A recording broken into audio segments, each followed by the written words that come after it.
Bem-vindos de volta ao podcast. Finalizaremos a semana falando sobre uma luta matrimonial. Ao longo dos anos já falamos sobre diversas lutas e tensões que os casais enfrentam. Aqui está mais um desses tópicos, um que ainda não abordamos diretamente. Recebemos de uma jovem esposa que escreve anonimamente e diz o seguinte: Olá, Pastor John, obrigado por este podcast. Eu tenho uma dúvida sobre sua visão de que os homens devem um tipo especial de cuidar das mulheres. Você disse isso diversas vezes no podcast. Em particular, Paulo ordena aos maridos: amai vossa esposa e não a trateis com amargura. Ele diz isso em Colossenses 3,19. Você disse: esta advertência aos homens é devido a uma tentação peculiarmente masculina de ser áspero, até mesmo rude, e há uma vulnerabilidade peculiarmente feminina a esse ultraje, por um lado, e há um contentamento feminino natural, por outro lado, por ser honrada com muito cuidado e afeição. Fecha a citação. Minha pergunta principal é esta: o meu marido não é violento comigo, graças a Deus, mas ele é áspero, ele não é um homem gentil. Como devo abordar esse assunto com ele? Bem, se eu estivesse falando com o marido, preciso apenas dizer isso para pavimentar o caminho e ter certeza de que não ficará sem ser dito. Se eu estivesse falando com o marido, eu teria muito a dizer, biblicamente, espiritualmente e relacionalmente, sobre como ele precisa lidar com os seus próprios pecados e peculiaridades ou fraquezas de personalidade. Mas essa não é a pergunta que ela fez. Ela nos perguntou: como posso abordá-lo de maneira mais útil sobre esse assunto? Então é sobre isso que vou falar. Talvez com 5 sugestões. Então lá vão elas. Primeiro, gostaria de encorajar nossa amiga a orar, tanto por seu marido quanto por ela mesma, nesta questão de sua aspereza. Jesus disse que devemos pedir a Deus que sua vontade seja feita na terra, e isso inclui os nossos casamentos, como é feita no céu. Isso inclui que sua vontade seja feita da maneira que os anjos fariam. Os maridos devem amar suas esposas e as esposas amar seus maridos, da mesma forma que os anjos obedecem a Deus, ou seja, alegremente, plenamente e sem má vontade. Portanto, é completamente apropriado que ela interceda junto ao Pai no céu, que seu marido seja quebrantado e conformado a uma semelhança maior com Cristo em seu comportamento em relação a ela. E eu digo que ela deve orar por si mesma também, porque mesmo que ele tenha seu próprio fardo peculiar de responsabilidade perante Deus por sua própria mudança, sabemos pelas Escrituras e pela experiência que Deus usa o comportamento de maridos e esposas para operar mudanças um no outro.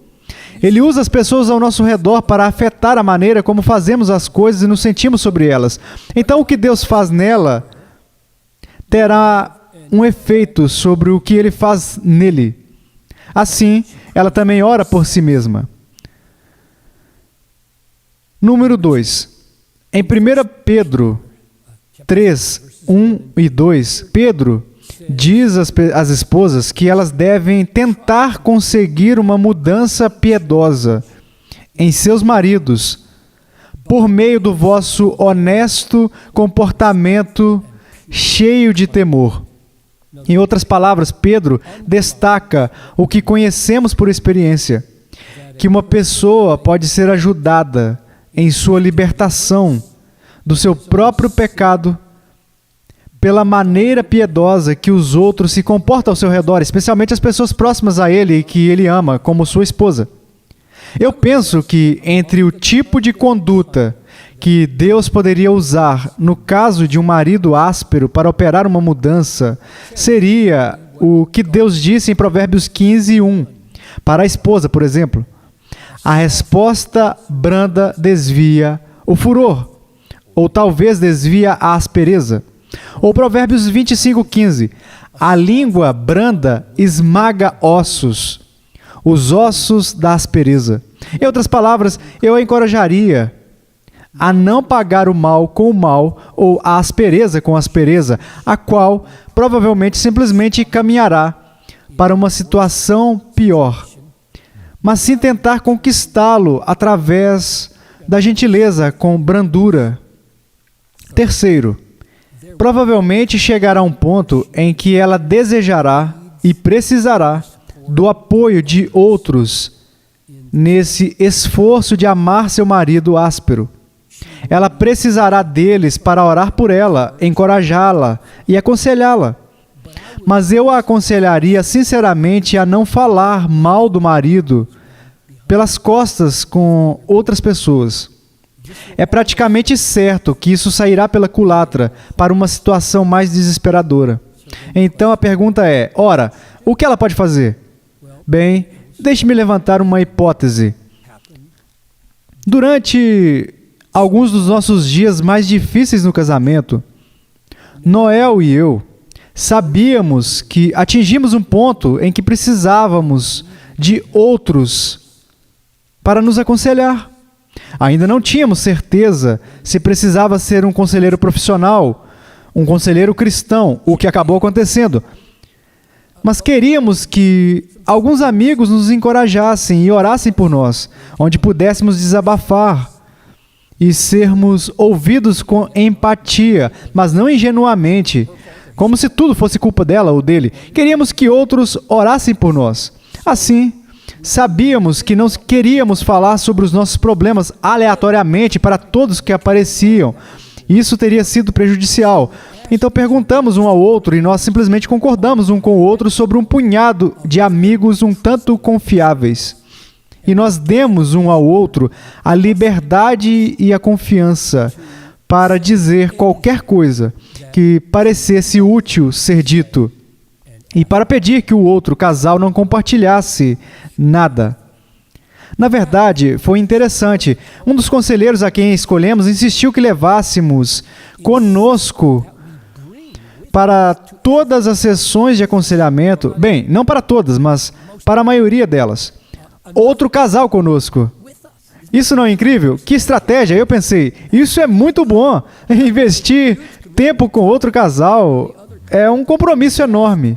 E isso significa que alguém sempre sabe com o que você está lidando e você não pode se safar de muita coisa quando isso está ocorrendo. Isso requer muita confiança.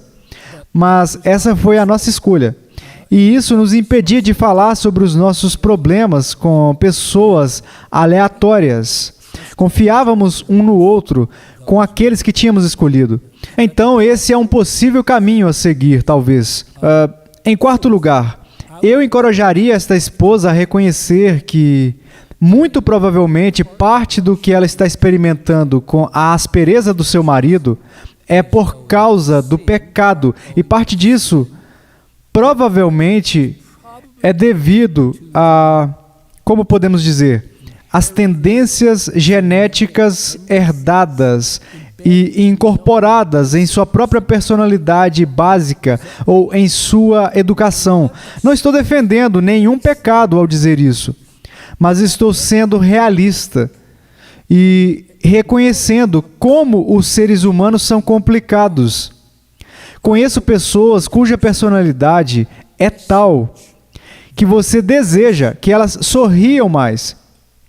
Você adoraria que elas lubrifiquem as rodas relacionais com algumas palavras mais gentis ou encorajamentos e afirmações.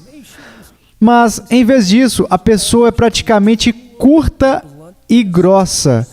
Há concisão e diálogo sem emoção. Eu aprendi ao longo das décadas que, em certos casos, isso simplesmente não é pecaminoso. Este é um traço de personalidade profundamente arraigado, sem má vontade. Não há má vontade por trás disso. Você descobre isso com o tempo. E as coisas só vão piorar se as pessoas ao redor delas continuamente imputarem pecado a elas, onde na verdade não é isso que está acontecendo. Para terminar, o meu último ponto. Quando se trata de realmente se aproximar do marido, aqui estão algumas ideias de como fazer isso. É perfeitamente bíblico. Como você pode ver pela maneira como Paulo aborda os problemas, digamos, em 1 Coríntios. encontrar coisas nítidas que você pode dizer através da gratidão, do encorajamento e da afirmação. Chame-as de evidências da graça de Deus que você vê em sua vida, para que as críticas, quando vierem, sejam inseridas em um rico contexto de amor e afirmação verbal. Então, no contexto geral do seu relacionamento, de vez em quando, também pergunte a ele, talvez, se há algo em seu próprio comportamento ou em suas próprias atitudes que o incomodam ou o frustram, que o irritam ou o importunam, e peça a ele para apontar todas as maneiras pelas quais ele gostaria que você mudasse. Estou dizendo isso em um contexto maior, mais amplo, não dizendo de uma forma artificial. Ok, aqui são 3 afirmações que vou fazer e 3 vulnerabilidades que vou expor e agora vem a minha crítica. É apenas um relacionamento mais amplo e saudável que você tenta construir para que, quando abordar um problema, não faça parte de um padrão disforme. Quando você tenta descrever a ele o que você quer dizer com sua aspereza, tente não generalizar. Isso é algo que eu tive que aprender sobre mim mesmo, ao lidar com a minha esposa. Tente não generalizar. Ou seja, tente não dizer: você sempre faz isso. Você está sempre dizendo isso dessa maneira. Você sempre faz assim. Posso lhe dizer, os seres humanos não gostam da palavra sempre. Se você quiser afastar alguém, generalize qualquer crítica. Estará tudo acabado. Isso é tudo que você é como ser humano. Porque o que isso diz para outra pessoa é o seguinte: não há esperança para você. Eles se sentirão paralisados e indefesos. Então, em vez disso, você dá 1 ou 2 exemplos concretos que você gostaria que eles fizessem de outra maneira, um tom de voz diferente ou uma maneira diferente de responder. Isso lhes dá algum senso. Ok, eu entendo isso, consigo me colocar em seu lugar, tentarei não fazer mais isso. E incrementalmente, então, quem sabe como Deus pode ter prazer em trabalhar. E assim, finalmente, eu diria que se Ele indica e dá sinais de abertura para falar sobre isso, então você pode explicar os seus sentimentos mais profundamente. Você pode pedir o que você deseja e talvez explicar por que seria tão regozijante para o relacionamento se ele fosse menos áspero nessas diversas situações. E se ambos se sentirem travados depois de um tempo, é perfeitamente bíblico e correto procurar ajuda de amigos íntimos ou, mesmo se chegar a isso, de um sábio conselheiro cristão. Sim, obrigado, Pastor John. Temos dezenas de episódios arquivados sobre lutas matrimoniais que vocês podem pesquisar e encontrá-los em nossos arquivos. Vocês podem encontrar online em designingod.org/askpastorjohn, ou você pode simplesmente digitar askpastorjohn.com, que você também conseguirá acessar.